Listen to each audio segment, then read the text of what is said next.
Hello student, I am Gaurav Kaushal, physics faculty at Aakash Institute Kota.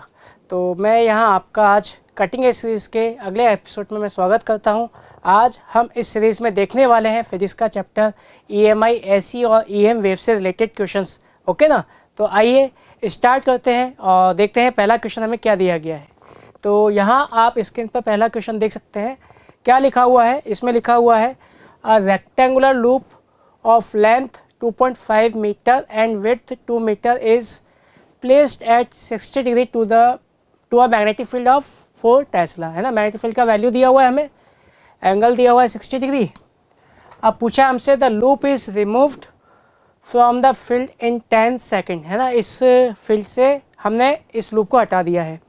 तो average EMF induced in the loop during this time is, है ना। तो average EMF की बात करें तो वो हम लिख सकते हैं डेल्टा फाई, मतलब total change in flux upon total time के इक्वल। तो delta phi by delta t, है ना। तो अब यहाँ से हम देखें तो ये माइनस साइन, है ना, माइनस और डेल्टा फाई, तो phi final minus phi initial upon time, ठीक है। ये हमारे पास एवरेज इंड्यूस EMF का वैल्यू हो जाएगा। तो यहाँ से अगर मैं देखूँ यहाँ पर तो फाई फाइनल, तो ये तो बाहर चला गया, तो ये तो ज़ीरो हो जाएगा इसका फ्लक्स, तो ज़ीरो माइनस। अब इनिशियल की बात करें तो इनिशियली हम देखें तो फ्लक्स क्या लिखोगे, BA कॉस थीटा, और थीटा यहाँ पे कौन सा इनिशियल वाला हमारे पास, अपॉन टोटल टाइम। तो ये माइनस माइनस क्या हो जाएगा, प्लस हो जाएगा हमारे पास, है ना। तो ये B into A cos theta initial by T, ये हमारे पास इंड्यूस EMF का वैल्यू हो जाएगा। तो अब मैं यहाँ पे वैल्यूज पुट कर देता हूँ। B का वैल्यू हमें दिया हुआ है 4 टेस्ला। एरिया की बात करें तो एरिया हो जाएगा हमारे पास length into width means 2.5 into 2, और कॉस थीटा, थीटा हमें दिया हुआ है 60 डिग्री अपॉन टाइम, टाइम कितना दिया हुआ है हमें यहाँ पर 10 सेकेंड्स। तो सब कुछ SI यूनिट में है तो आंसर भी SI यूनिट में आ जाएगा। तो यहाँ से हम देखें तो ये हो जाएगा हमारे पास, ये हो गया हमारे पास 10 से ये 2.54 कैंसिल हो गया, कॉस 60 हो जाएगा 1/2, तो 2 से 2 कैंसिल, तो ये बचेगा हमारे पास +1 वोल्ट के इक्वल। ओके, तो सो इंड्यूस्ड EMF यहाँ पे हमारा 1 वोल्ट हो जाएगा। तो हम बोल सकते हैं कि थर्ड ऑप्शन हमारा यहाँ पर करेक्ट आंसर हो जाएगा। Okay, clear. चलिए अगला क्वेश्चन देखते हैं। अगला क्वेश्चन क्या दिया हुआ है हमें? अगला क्वेश्चन आप देख सकते हैं यहाँ पे हमें बोला गया है rod with circular cross section, है ना। रॉड का सर्कुलर क्रॉस सेक्शन हमें दिया हुआ है, लेंथ दिया हुआ है, और इसके ऊपर हमने वायर को वाइंड किया जिसमें 400 टन्स है ना, इंसुलेटेड वायर को। इफ़ अ करंट यहाँ पे इतना फ्लो कर रहा है वायर के अंदर, वाइंडिंग के अंदर, है ना। Total magnetic flux produced inside the winding is, तो वाइंडिंग में हमें टोटल फ्लक्स इतना दिया हुआ है, तो हमें बताना है कि relative permittivity of the rod कितना हो जाएगा। ओके, तो यहाँ से हम देखें तो टोटल फ्लक्स हम क्या ले सकते हैं, B डॉट A के equal magnetic field into area. तो यहाँ पे B हमारे पास कितना हो जाएगा, म्यू, जो उस रॉड का परमिएबिलिटी होगा, तो mu into N into I, ये हमारे पास B का वैल्यू हो गया। एरिया उसका जो ट्यूब है उसका क्रॉस सेक्शन एरिया हो जाएगा ये वाला, तो इंटू एरिया। तो म्यू को हम क्या लिख सकते हैं, mu naught into mu r, okay ना, रिलेटिव परमिएबिलिटी। N यहाँ पे हो जाएगा total turns upon length into current into area, और फाई, तो फाई का वैल्यू हमें टोटल कितना दिया हुआ है यहाँ पर, ये दिया हुआ है 4 पाई इंटू 10⁻⁻⁶। तो 4 पाई इंटू 10⁻⁻⁶, म्यू नॉट का वैल्यू कितना होता है 4 पाई इंटू 10⁻⁷।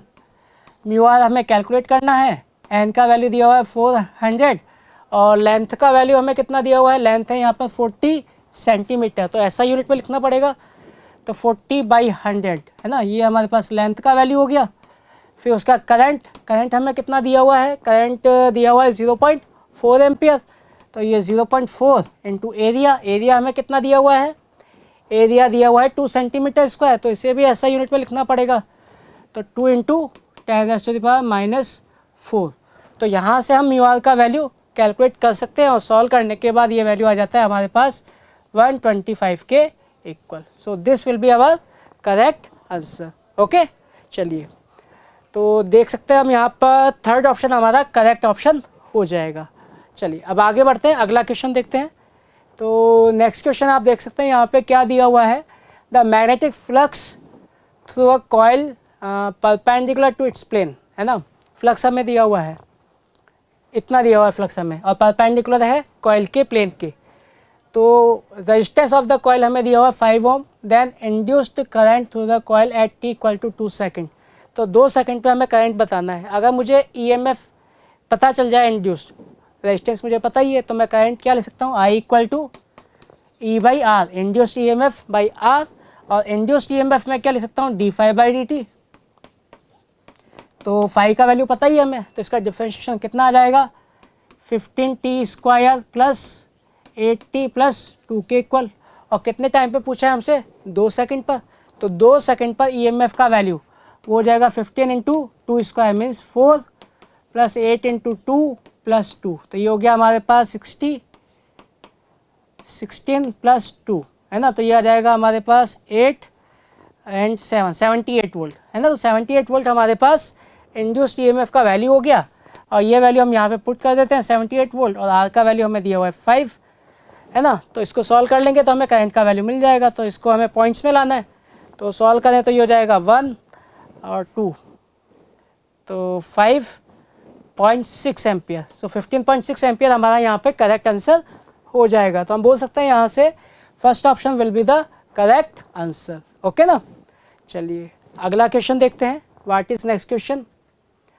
तो नेक्स्ट क्वेश्चन यहाँ पर आप स्क्रीन पर देख सकते हैं क्या दिया हुआ है, अ कंडक्टिंग सर्कुलर लूप, है ना। सर्कुलर लूप है, made of a thin wire, has area दिया हुआ है हमें, रेजिस्टेंस दिया हुआ है लूप का, placed perpendicular to a time dependent magnetic field. Time dependent magnetic field में हमें परपेंडिकुलर, है ना, फील्ड एरिया के परपेंडिकुलर है। तो net charge flowing through the loop during t equal to 0 second to t equal to 10 millisecond will be, है ना, कितना हो जाएगा ये हमें बताना है। ओके, तो देखते हैं, स्टार्ट करते हैं इसको। तो नेट चार्ज अगर फ्लक्स चेंज हो रहा है तो वो हमने लिखा था फॉर्मूला Q, जो फ्लो चार्ज होगा वो किसके बराबर होता है, change in flux upon resistance delta phi, है ना, इसके बराबर होता है। तो हमें इसको सॉल्व करना है। तो फ्लक्स क्या लिख दूंगा मैं, B इंटू एरिया। तो B तो यहाँ पे वेरिएबल है, बट एरिया दोनों केस में सेम रहेगा, तो वो मैंने बाहर निकाल लिया। और परपेंडिकुलर है तो एरिया वेक्टर के साथ मैग्नेटिक फील्ड 0 डिग्री एंगल बना रहा होगा, तो cos 0 दोनों केस में, ओनली B चेंज हो रहा है, एंगल वगैरह पे कोई इफेक्ट नहीं पड़ रहा है। R का वैल्यू भी हमें दिया हुआ है, तो मैं इसको सॉल्व कर लेता हूँ। तो A का वैल्यू हमें दिया हुआ है यहाँ पर एरिया 3.5 इंटू 10⁻⁻3, है ना, ऐसा यूनिट में दिया हुआ है। B फाइनल, तो B फाइनल निकालना है हमें 10 मिली सेकेंड पे, तो 0.4 इंटू साइन 15 पाई इंटू 10 मिली सेकेंड, तो 10/1000। और इनिशियल तो कितना हो जाएगा, t इक्वल टू 0 पे साइन 0, साइन 0 हमारे पास 0 हो जाएगा, cos 0 1 हो गया हमारे पास, अपॉन r। r का वैल्यू हमें दिया हुआ है 10 ओम, ओके ना, ये हमें दिया हुआ है। तो यहाँ से हम देखें तो q का वैल्यू आ जाएगा हमारे पास सॉल्व करने के बाद, ये π/2 1 हो गया, तो ये आ जाएगा हमारे पास 0.14 इंटू 10⁻³ कूलम, है ना। तो इसको हम लिख सकते हैं 0.14 मिली कूलम के इक्वल। तो अगर मैं यहाँ से देखूँ तो फर्स्ट ऑप्शन हमारा यहाँ पर मैच होता है, so this will be our correct answer. Okay ना। चलिए अगला क्वेश्चन देखते हैं। नेक्स्ट क्वेश्चन हमें क्या दिया गया है, तो नेक्स्ट क्वेश्चन आप यहाँ स्क्रीन पर देख सकते हैं। यहाँ हमें क्या बोला गया है, figure shows a circular area, है ना, ये सर्कुलर एरिया है of radius R where a uniform magnetic field B vector is going into the plane, मतलब मैग्नेटिक फील्ड इसके अंदर सर्कुलर एरिया में अंदर की तरफ है, इनसाइड, है ना, यूनिफॉर्म भी दिया हुआ है।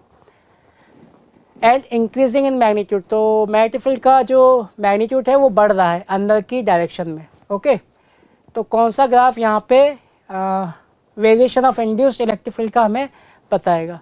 तो ये हमारा नॉन कंजर्वेटिव इलेक्ट्रिक फील्ड वाला कंसेप्ट है, तो उसी से हमें सॉल्व करना पड़ेगा। तो इसमें डिस्टेंस के साथ बताना है, तो ये तो अंदर वाले पॉइंट्स हो जाएंगे, इसके बाहर दूसरे पॉइंट में लेंगे हमें, है ना। तो अंदर और बाहर दोनों के लिए अलग फॉर्मूला होता है हमारे पास, है ना, इंड्यूस्ड इलेक्ट्रिक फील्ड का।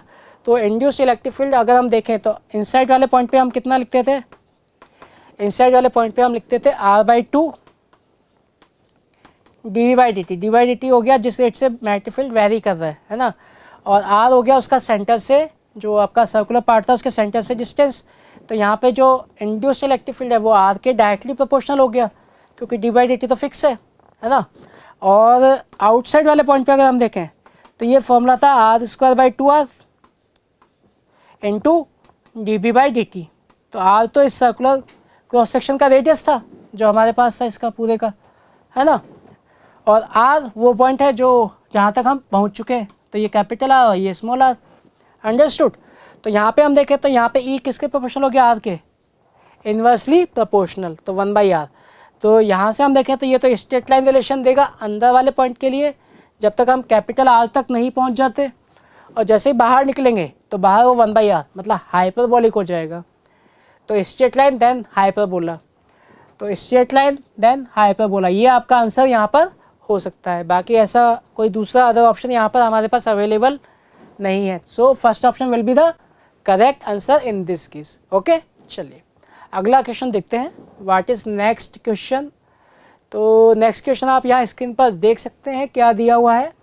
अ square loop of side 15 centimetre being moved towards right side ज़्यादा ये स्क्वायर लूप है ना, at a constant speed of 2 centimetre per second.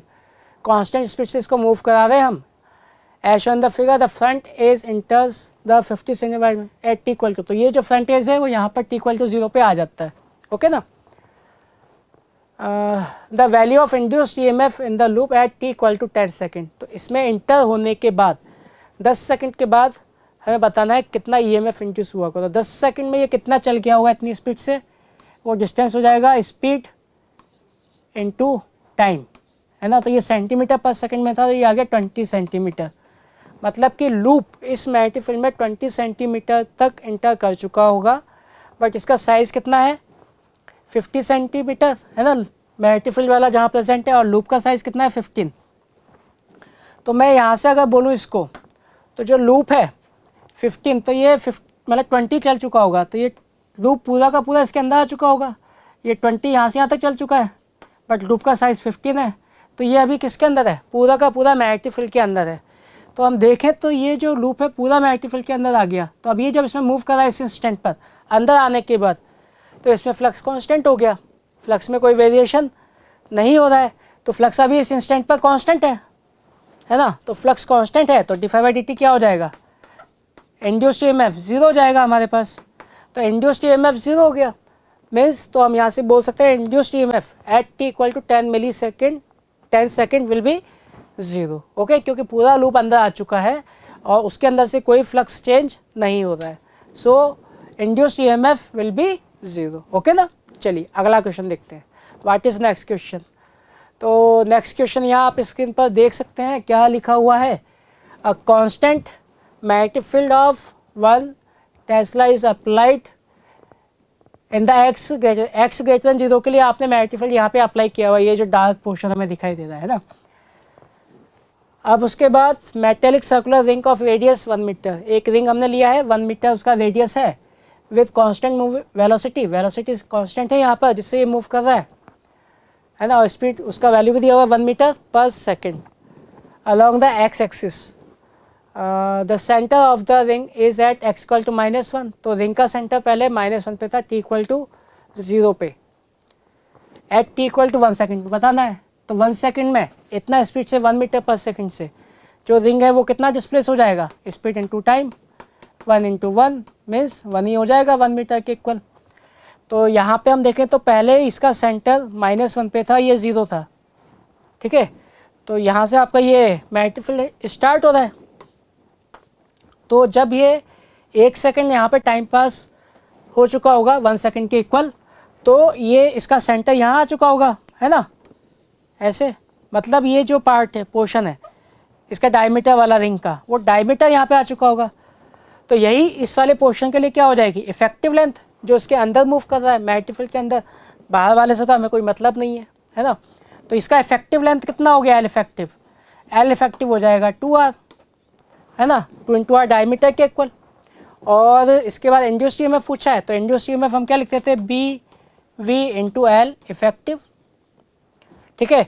तो एल इफेक्टिव यहाँ पे 2r हो चुका है और तीनों आपस में परपेंडिकुलर भी हैं, बी अंदर की तरफ है, V इस तरफ है और L ऐसे है, तो तीनों B, V एंड L तीनों आपस में परपेंडिकुलर है। तो B का वैल्यू हमारे पास कितना है, B का वैल्यू दिया हुआ है 1 टेस्ला, वेलोसिटी दिया हुआ है 1 मीटर पर सेकेंड, और L इफेक्टिव आ गया 2 इंटू आर। आर का वैल्यू हमें दिया हुआ है 1 मीटर, है ना, रेडियस भी हमें 1 मीटर दिया हुआ है। तो ये हो गया हमारे पास 2 के equal, means 2 volt. 2 volt will be our correct answer, means third option यहाँ पे करेक्ट हो जाएगा। ओके, चलिए अगला क्वेश्चन देखते हैं। तो इस क्वेश्चन में आप देख सकते हैं हमें क्या दिया गया है, an aeroplane with its wings, है ना, स्प्रेड 10 मीटर, मतलब उसके विंग्स ऐसे फैले हुए हैं, उसका विड्थ कितना है 10 मीटर के इक्वल है, is flying at a speed of 180 kilometre per hour, है ना, 180 किलोमीटर पर आवर दिया हुआ है, in a horizontal direction. Total intensity of earth magnetic field at that part is 2.5 into 10⁻⁴ weber per metre square, ये हमें दिया हुआ है मैग्नेटिक फील्ड का value. And angle of dip दिया हुआ है हमें 60 डिग्री, है ना। तो मैग्नेटिक फील्ड आपका इसी डायरेक्शन में होगा, डिप वाली डायरेक्शन में, ये एंगल हमें दिया हुआ है 60 डिग्री। तो जब वो एरोप्लेन ऐसे उड़ रहा होगा तो जो मैग्नेटिक फील्ड का हॉरिजॉन्टल कंपोनेंट होगा उससे तो ईएमएफ इंड्यूस नहीं होगा, किस वाले से होगा, वर्टिकल वाले से। तो वर्टिकल वाला कंपोनेंट मैं क्या लिख सकता हूँ, वो मैं लिख सकता हूँ बी साइन 60 के इक्वल, ठीक है ना। तो बी का इधर कंपोनेंट बी साइन 60, ये हो जाएगा हमारे पास। ओके, तो अब जो इंड्यूस ईएमएफ आएगा वो हम क्या लिखेंगे, बी वी इंटू एल। तो बी का कौन सा कंपोनेंट, वर्टिकल, वो ऐसे है, एल ऐसे हो गया, है ना, और वी सामने ज़्यादा है एरोप्लेन, तो तीनों आपस में परपेंडिकुलर हो गए, हॉरिजॉन्टल कंपोनेंट तो हम यहाँ नहीं लेंगे। तो ये हो जाएगा बी वी, है ना, vertical component of magnetic field into velocity into L, L जो उसका विंग्स का विड्थ था हमारे पास। तो ये हो गया हमारे पास बी साइन 60 डिग्री।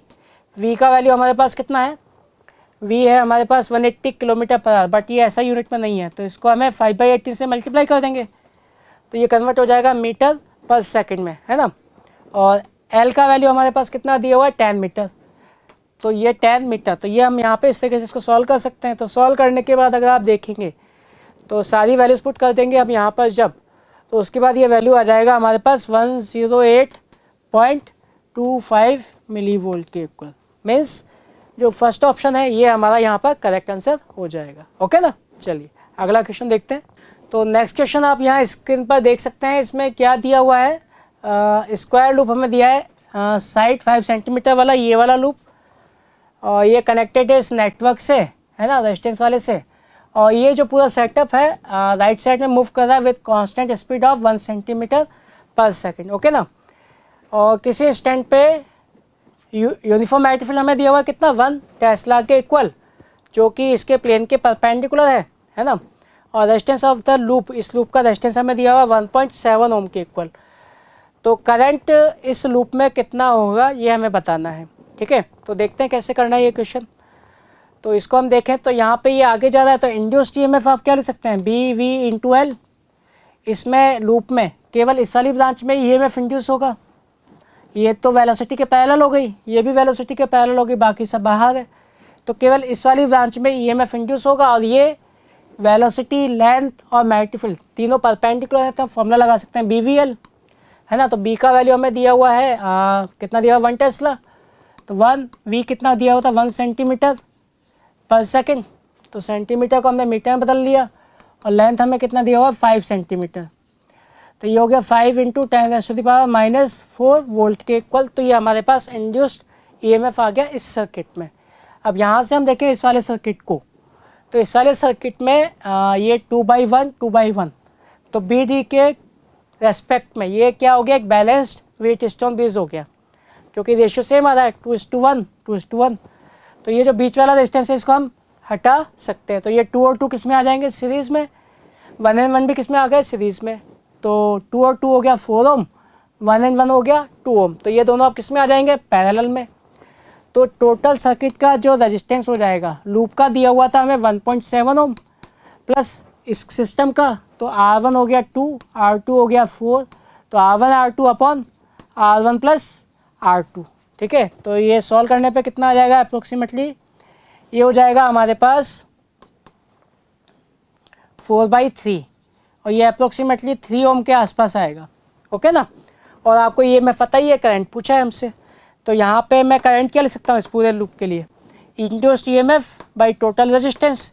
तो इंड्यूस्ड ईएमएफ था 5 इंटू 10⁻⁻⁴ के इक्वल, और रेजिस्टेंस आ गया हमारे पास 3 के इक्वल। तो इसको सॉल्व करेंगे तो ये आ जाएगा अप्रॉक्सीमेटली 170 माइक्रो एम्पियर। ये हमारे पास करंट का वैल्यू हो जाएगा। तो आप देख सकते हैं यहाँ पर सेकंड ऑप्शन हमारा करेक्ट आंसर हो जाएगा। क्लियर। चलिए अगला क्वेश्चन देखते हैं। तो क्वेश्चन आप स्क्रीन पर देख सकते हैं। यहाँ इस क्वेश्चन में हमें क्या दिया गया है, एक साइनसॉइडल वोल्टेज है, वोल्टेज का वैल्यू हमें इतना दे दिया गया है, is applied across a pure inductance, pure inductance है ये हमें इतना दिया हुआ है ना। तो current through the coil as a function of time हमें बताना है इसमें से कौन सा ऑप्शन करेक्ट होगा। तो यहाँ पे हम देखें तो जो करंट होता है इंडक्टर के अक्रॉस वो आप लिख सकते हो आई नॉट मैक्सिमम वैल्यू, और ये साइन 500 पाई टी है ना। तो ये तो किसका हो गया, वोल्टेज का फेज, बट हमें पता है इंडक्टर में करंट पीछे होता है वोल्टेज से कितना, π/2, तो -π/2 हमें और लिखना पड़ेगा। तो ये हो जाएगा हमारे पास minus I naught cos 500t, और आई नॉट हम क्या लिखते थे, वी नॉट मतलब maximum value of voltage upon Z. तो यहाँ पे केवल इंडक्टर है तो जेड का वैल्यू है ना वो किसके बराबर हो जाएगा, ओनली एक्सएल है ना, इंडक्टिव रिएक्टेंस। तो कॉस 500t, तो वी नॉट का वैल्यू कितना है हमारे पास 100, एक्सएल हम क्या लिखते थे omega into L, omega time का मल्टीप्लिकेशन मतलब 500, ये ओमेगा, एल का वैल्यू हमें कितना दिया हुआ है 0.02 इंटू कॉस 500t। तो सॉल्व करने के बाद ये आ गया हमारे पास -10 cos 500t। Okay, so this will be our correct answer for value of current in inductor. तो देख सकते हैं यहाँ से हम सेकंड ऑप्शन हमारा करेक्ट आंसर हो जाएगा। क्लियर। चलिए अगला क्वेश्चन देखते हैं। तो नेक्स्ट क्वेश्चन आप यहाँ पर देख सकते हैं क्या दिया हुआ है हमें, यहाँ पे एक एसी वोल्टेज दिया हुआ है V = 20 sin 200 पाई टी के इक्वल है ना, applied to a series LCR circuit के अक्रॉस हमने इसको लगा दिया है, और इतना करंट हमें यहाँ पे मिल रहा है। तो इससे पूछा कि एवरेज पावर कितना होगा इस सर्किट में। तो जो एवरेज पावर होता है वो हम क्या लिखते हैं, VRMS IRMS into cos phi. तो VRMS तो वोल्टेज का मैक्सिमम वैल्यू /√2 मतलब 20/√2 हो जाएगा। IRMS कितना हो गया, I का मैक्सिमम वैल्यू 10/√2, और कॉस फाई यहाँ पे फेज डिफरेंस है बिटवीन वोल्टेज एंड करंट। तो आपको वोल्टेज भी दिया हुआ है करंट भी दिया हुआ है, तो दोनों के लिए साइन सेम, एम्पलीट्यूड का साइन सेम, ओमेगा का साइन सेम। तो फेज डिफरेंस कितना हो जाएगा, दिस माइनस दिस मीन्स π/3। तो फाई हो गया हमारे पास π/3 मतलब 60 डिग्री। तो कॉस 60 डिग्री कितना हो गया 1/2 के इक्वल। तो यहाँ से हम देखें तो ये हमारे पास कितना आ जाएगा, ये हो जाएगा हमारे पास 100/2 मीन्स 50। तो 50 वाट हमारा आंसर हो जाएगा, मीन्स फोर्थ ऑप्शन हमारा यहाँ पे करेक्ट आंसर हो जाएगा। क्लियर। ओके चलिए अगला क्वेश्चन देखते हैं। अगला क्वेश्चन हमें क्या दिया हुआ है स्क्रीन पर। तो नेक्स्ट क्वेश्चन आप यहाँ देख सकते हैं स्क्रीन पर, इसमें हमें दिया गया है LR सीरीज सर्किट है ना, और वो EMF V वोल्ट की बैटरी से कनेक्टेड है, और t = 0 पे हमने उसको ऑन कर दिया है। तो इसने पूछा है then the time at which, मतलब वो टाइम बताना है हमें जब energy stored in the inductor reaches 1/n times of maximum value. तो मैक्सिमम वैल्यू इंडक्टर पे हम क्या लिखते हैं, हाफ एल आई नॉट इसका, जहाँ पे आई नॉट क्या है मैक्सिमम वैल्यू है यहाँ पर, और उसका 1/n हो गया किसी इंस्टेंट पे। तो किसी इंस्टेंट पे एनर्जी होगा half L I square. Okay ना। तो यहाँ से आई का वैल्यू हो गया हमारे पास I0/√n के इक्वल। तो करंट का वैल्यू इतना हो जाएगा, और क्योंकि यहाँ पे करंट आपका इंक्रीज़ करता है तो करंट का किसी टाइम पर हमने जो इक्वेशन लिखा था वो क्या लिखा था हमने, I0 1 - e⁻t/τ है ना। टो का वैल्यू हमारे पास कितना होता है L/R के इक्वल, टाइम कांस्टेंट। ओके, तो यहाँ पे I0 से I0 कैंसिल हो गया, तो ये बचेगा हमारे पास e⁻t/R/L इक्वल टू हो जाएगा 1 - 1/√n, या इसको मैं लिख सकता हूँ √n - 1/√n। दोनों साइड लोग ले लेते हैं, तो ये हो जाएगा -t/R/L equal to ln √n - 1/√n। Okay ना। तो t निकालना था मुझे, और माइनस को उधर ले जाएं तो ये L/R। तो यहाँ से हम देखें तो t का वैल्यू हो जाएगा हमारे पास L by R L N, और क्योंकि माइनस था तो मैं इसको अपोजिट कर सकता हूँ, तो ये हो जाएगा root n upon root n minus one. So time के लिए हमारे पास ये आंसर मिल जाएगा। तो अगर मैं यहाँ से ऑप्शन चेक करता हूँ तो फर्स्ट ऑप्शन हमारा यहाँ पर मैच हो रहा है। So this will be our correct answer. Okay, चलिए आगे बढ़ते हैं और अगला क्वेश्चन देखते हैं। तो अगला क्वेश्चन हम देख सकते हैं स्क्रीन पर क्या दिया हुआ है।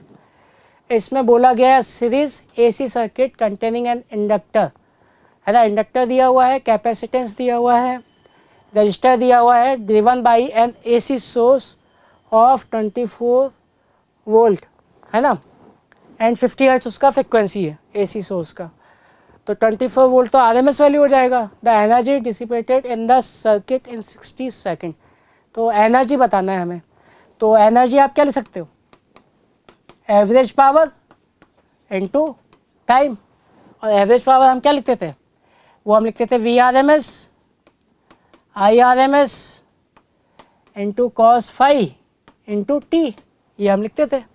तो वी आर एम एस तो हमारे पास क्या हो जाएगा 24 वोल्ट, है ना। और आई आर एम एस क्या लिख सकते हैं हम, वो हो जाएगा V R M S by Z. Z यहाँ पे सर्किट का इम्पीडेंस।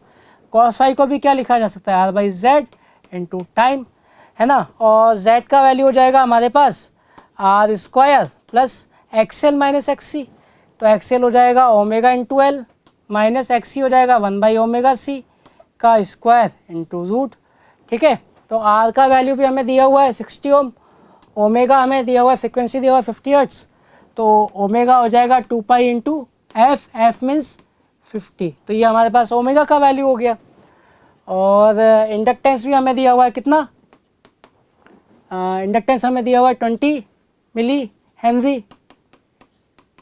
कैपेसिटेंस भी दिया हुआ है कितना 120 माइक्रोफैराड, 120 इंटू 10 माइनस 6, है ना। ये सब चीज़ें हमें यहाँ पे दिया हुआ है। रेजिस्टेंस भी हमें दिया हुआ है 60 ओम।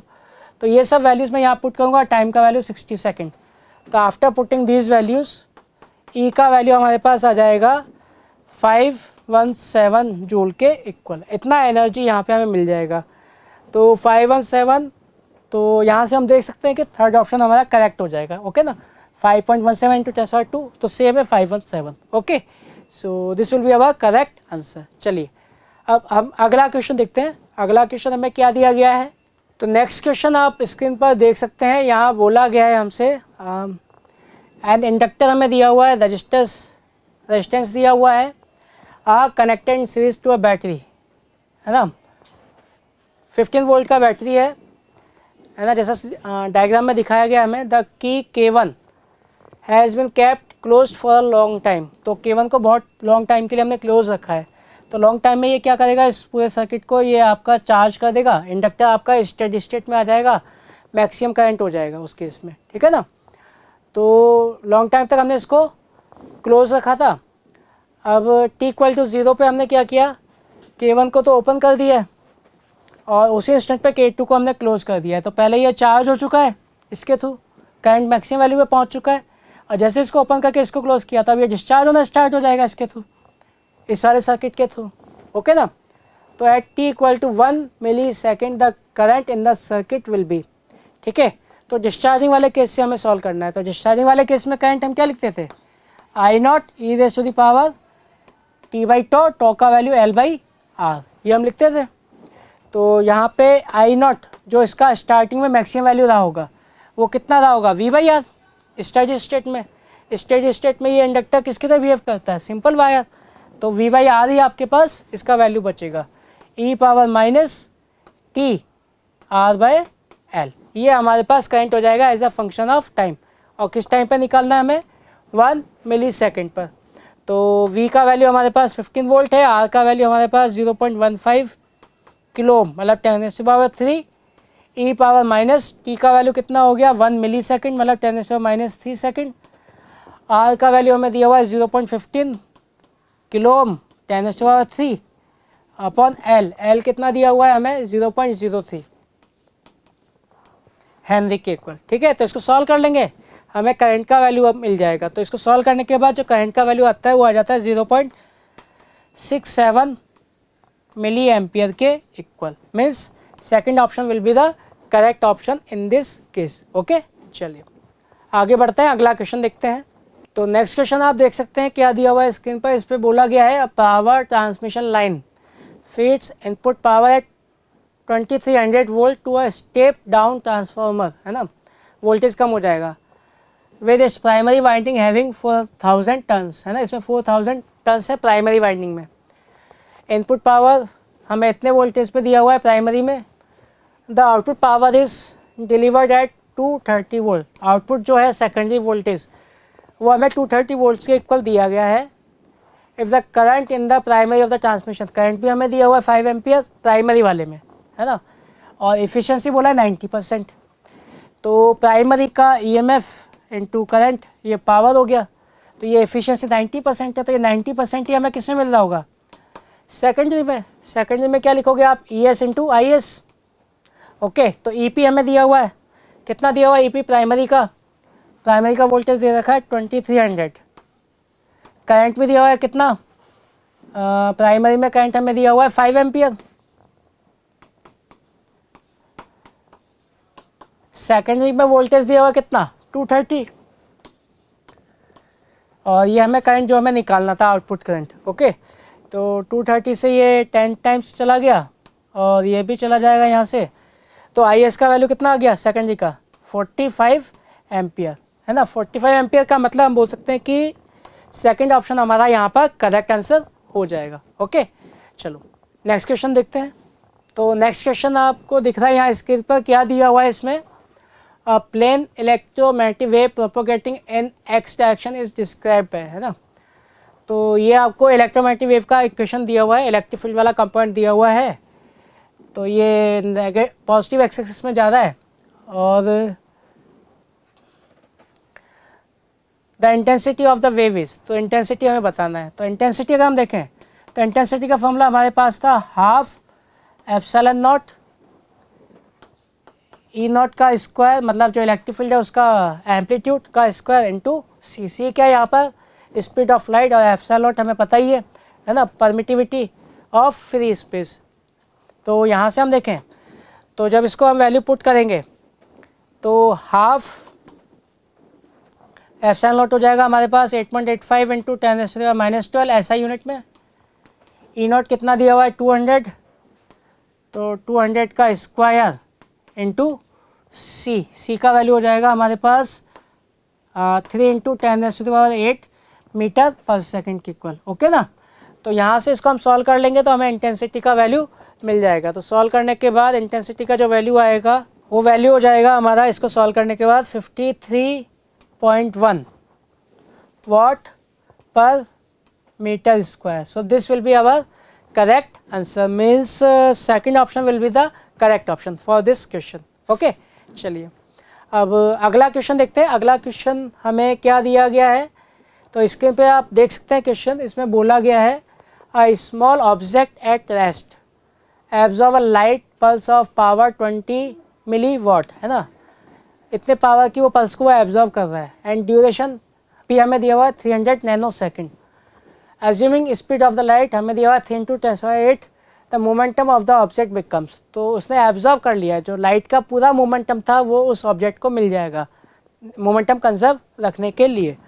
तो नेट मोमेंटम अगर हम देखें तो यहाँ से हम देखें तो प्रेशर हमारे पास क्या होता था लाइट वाले केस में, absorb I/C intensity by speed of light. तो फोर्स क्या लिखेंगे हम, प्रेशर इंटू एरिया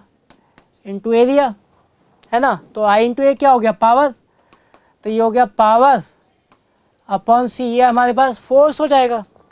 और momentum delta p change in momentum, ये हम क्या लिखते थे फोर्स इंटू टाइम, तो फोर्स इंटू टाइम, तो फोर्स हो गया power by c into time. तो पावर हमें कितना दिया हुआ है 20 मिलीवाट, तो 20 इंटू 10⁻³ टाइम हमें कितना दिया हुआ है 300 नैनो सेकेंड, तो 300 इंटू 10⁻⁹ और सी का वैल्यू दिया हुआ है 3 इंटू 10⁸। तो ये हमारे पास मोमेंटम का वैल्यू हो जाएगा। और सॉल्व करने के बाद हम देख सकते हैं ये वैल्यू आ जाएगा आपका 2 इंटू 10⁻⁻17 kg/s मीन्स हम यहाँ से बोल सकते हैं कि जो सेकंड ऑप्शन है ये हमारा करेक्ट ऑप्शन हो जाएगा। क्लियर? चलिए अगला क्वेश्चन देखते हैं। तो नेक्स्ट क्वेश्चन आप यहाँ स्क्रीन पर देख सकते हैं, क्या बोला गया है।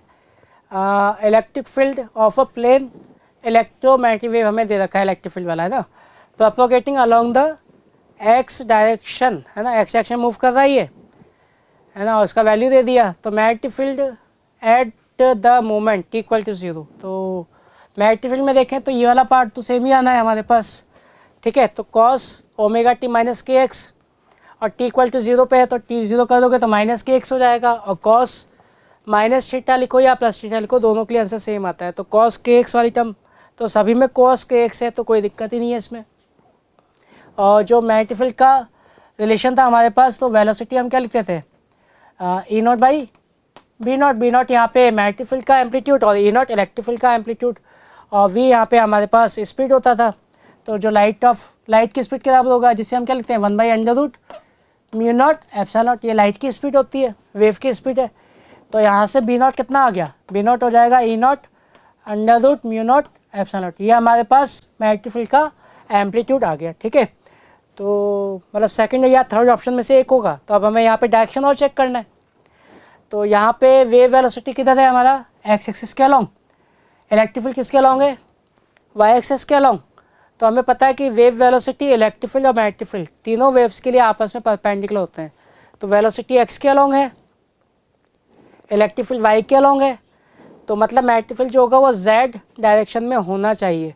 तो जेड डायरेक्शन में होना चाहिए, मतलब कि यहाँ पे हम देखो जेड में इन दोनों में से एक ही ऑप्शन बचा है, कौन सा, थर्ड वाला। सो थर्ड ऑप्शन हमारा यहाँ पर करेक्ट आंसर हो जाएगा, ओके ना, ठीक है। चलिए अगला क्वेश्चन देखते हैं। तो अगला क्वेश्चन आप देख सकते हैं स्क्रीन पर क्या दिया हुआ है। इसमें बोला गया है an electromagnetic wave is represented by electric field. तो ये इलेक्ट्रिक फील्ड में दिया हुआ है वेव का, ओके ना। Taking unit vectors in X Y Z directions I J K, हमें ये लेना है the direction of the propagation. तो डायरेक्शन ऑफ प्रोपोगेशन देखें तो ω-t - kx टाइप लिखते हैं, तो ये -k के जैसे बिहेव कर रहा होगा। तो यहाँ पे x में ये y में तो 6 हो गया, तो -6y, और ये माइनस माइनस प्लस लिख देंगे हम 8z। तो इस डायरेक्शन में जो यूनिट वेक्टर आ जाएगा वो हमारे पास क्या हो जाएगा, -6j प्लस 8k अपन इसका मैग्नीट्यूड वो कितना आ गया 10, 6² + 8²। तो ये हो जाएगा हमारे पास ये हो जाएगा 3j प्लस 4k/5, है ना। तो ये हमारे पास इसका डायरेक्शन आ जाएगा जिस डायरेक्शन में प्रोपोगेशन हो रहा है। तो यहाँ से हम देखें तो 3j plus 4k/5 means third option हमारा यहाँ पर करेक्ट आंसर हो जाएगा। क्लियर? ओके, चलिए आगे बढ़ते हैं, अगला क्वेश्चन देखते हैं। तो नेक्स्ट क्वेश्चन आप स्क्रीन पर देख सकते हैं। यहाँ पे क्या दिया गया है, 4 आइडेंटिकल लॉन्ग सोलेनॉइड्स हमें दिए गए हैं A B C D, है ना, उनको इस तरीके से हमने कनेक्ट कर दिया है। If the magnetic field at the centre of A के सेंटर पे मैग्नेटिक फील्ड हमें 3 टेस्ला के इक्वल दिया हुआ है, the field at the centre of C would be, तो C के सेंटर पे हमें मैग्नेटिक फील्ड का वैल्यू बताना है। तो हम देखें तो यहाँ पे जो मैग्नेटिक फील्ड होता है वो करंट के प्रोपोर्शनल होता है। तो अब ये तीनों आइडेंटिकल हैं, तो तीनों में करंट कितना जाएगा, यहाँ से I आया तो इन तीनों में जाएगा I/3, सिमेट्रिकल है इसलिए। तो B I के प्रोपोर्शनल है, तो B भी इन तीनों में क्या हो जाएगा 1/3 टाइम्स हो जाएगा, तो B/3। तो B आपको इनिशियली कितना दिया हुआ है, यहाँ पर B दिया हुआ था 3 टेस्ला, तो 3/3 मीन्स 1 टेस्ला। तो इन तीनों के अंदर जो मैग्नेटिक फील्ड होगा वो 3 टेस्ला के इक्वल होगा, बट हमसे C में पूछा है तो C में भी 1 टेस्ला के ही इक्वल हो जाएगा। So third option will be the correct answer. Okay, चलिए अगला क्वेश्चन देखते हैं। नेक्स्ट क्वेश्चन यहाँ आप स्क्रीन पर देख सकते हैं, क्या बोला गया है, alternating current at any instant is given by, ये हमें अल्टरनेटिंग करंट का वैल्यू दिया हुआ है किसी इंस्टेंट पर। तो RMS वैल्यू दिया पूछा है हमसे इसका, तो ये तो इसका कांस्टेंट वैल्यू हो गया DC कंपोनेंट और ये AC कंपोनेंट। तो अगर दोनों दे रखे होते हैं इसको अगर मैं ए मान लूँ, इस वाले को बी मान लेता हूँ, तो इस केस में जो RMS वैल्यू आता है वो हो जाता है हमारे पास A square plus B square by 2 का रूट। ओके, तो ए का वैल्यू यहाँ पे 6 है, तो ये 6 स्क्वायर, बी का वैल्यू कितना है रूट 56, तो उसका स्क्वायर कितना हो जाएगा 56/2, है ना। तो इसका रूट हमें यहाँ पर यूज़ में करना है। तो ये हो गया 36 प्लस 56/2, हमारे पास कितना हो जाएगा, ये हो जाएगा हमारे पास 28 का रूट, तो ये हो गया हमारे पास 464 मीन्स 8। तो जो RMS वैल्यू आएगा यहाँ पर करंट का वो हमारे पास 8 एम्पियर के इक्वल हो जाएगा, है ना। 8 हमारा करेक्ट आंसर हो जाएगा इस केस में। ओके, चलिए, तो ये आपको बस इसमें फॉर्मूला याद रखना है कि जब आपको DC और AC कंपोनेंट दोनों दिए हुए हैं किसी करंट की, तो उसका RMS वैल्यू हम इस तरीके से लिख सकते हैं। तो अब अगला क्वेश्चन देखते हैं। तो अगला क्वेश्चन आप देख सकते हैं स्क्रीन पर, क्या बोला गया है, electric field intensity produced by a radiation coming from a 100 watt bulb, है ना। इतने वाट के बल्ब से रेडिएशन आ रहा है, 3 मीटर के डिस्टेंस पे हम उसको मेजर कर रहे हैं, तो उसका वैल्यू E के बराबर है।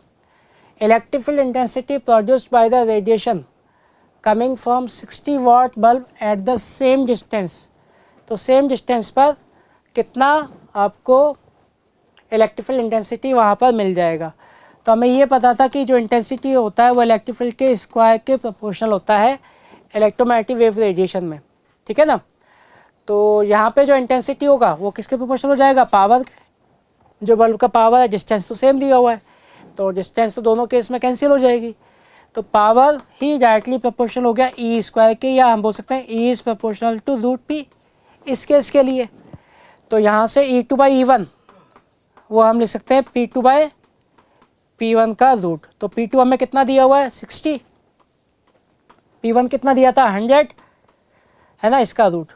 तो ये हो जाएगा रूट 6/10, और E2 हमें निकालना है, तो यहाँ से E2 का वैल्यू, और E1 तो हमें E दिया हुआ है ना पहले वाले बल्ब के लिए, तो ये 6/10 हो गया हमारे पास 3/5, तो ये हो जाएगा रूट 3/5 इंटू E के इक्वल। ओके ना। तो इसी से हमें इसको कंपेयर कराना है, तो इससे कंपेयर कराएंगे इस वैल्यू को, तो हम देख सकते हैं जो x था जिसका वैल्यू हमसे पूछा गया है वो 3 के इक्वल हो जाएगा, means x will be equal to 3, this will be our answer. Okay, clear. चलिए अगला क्वेश्चन देखते हैं।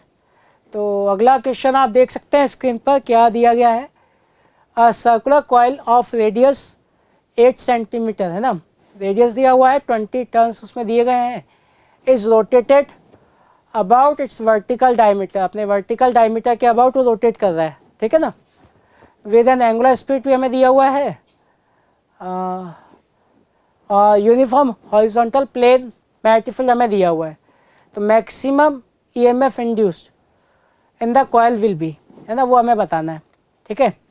तो यहाँ से हम देखें तो मैक्सिमम इंड्यूस्ड EMF इस वाले केस में, तो ये आपका AC जनरेटर का कंसेप्ट भी था, तो हमने पढ़ा था कि जो मैक्सिमम EMF होता है वो होता है BAN ओमेगा के equal, B magnetic field, A cross sectional area उसका, N number of turns, omega angular speed. Okay ना। तो बस यही हमें निकालना है, वैल्यू पुट कर देते हैं यहाँ पर। B कितना दिया हुआ है हमें, वो दिया हुआ है 3 × 10⁻⁻², एरिया कितना दिया हुआ है, रेडियस दिया हुआ है, तो पाई × 8/100, है ना, सेंटीमीटर में था तो मीटर में कन्वर्ट कर लिया, तो πr²। नंबर ऑफ टर्न्स हमें कितने दिया हुआ है 20 टर्न्स, और एंगुलर वेलोसिटी हमें दिया हुआ है 50, है ना, 50 रेडियन पर सेकंड। तो इसको सॉल्व करने के बाद हमारा आंसर आ जाएगा 60.28 × 10⁻² वोल्ट के इक्वल, है ना। तो यहाँ से हम देखें तो राउंड ऑफ करना है हमें नियरेस्ट इंटीजर में, तो 60.28 का नियरेस्ट इंटीजर कितना हो जाएगा 60, तो यहाँ पे जो हमारा आंसर हो जाएगा वो हो जाएगा 60 के इक्वल। ओके ना, this will be our correct answer. चलिए अगला क्वेश्चन देखते हैं। तो अगले क्वेश्चन में आप देख सकते हैं क्या दिया हुआ है, इसमें बोला है an AC source is connected in given series LCR circuit, ये सीरीज LCR सर्किट दिया हुआ है, हमें वैल्यूज दी गई हैं, the RMS potential difference across the capacitor. तो कैपेसिटर के अक्रॉस हमें पोटेंशियल डिफरेंस बताना है कितना हो जाएगा। तो पोटेंशियल डिफरेंस अक्रॉस कैपेसिटर आप क्या लिख सकते हैं, करंट का RMS वैल्यू है ना इनटू XC है ना, रिएक्टेंस ऑफ कैपेसिटर। तो IRMS क्या लिखोगे, VRMS by Z into XC। VRMS हमें कितना मिल जाएगा, 50√2 मैक्सिमम वैल्यू है, बाई √2 किया तो 50 हो गया VRMS।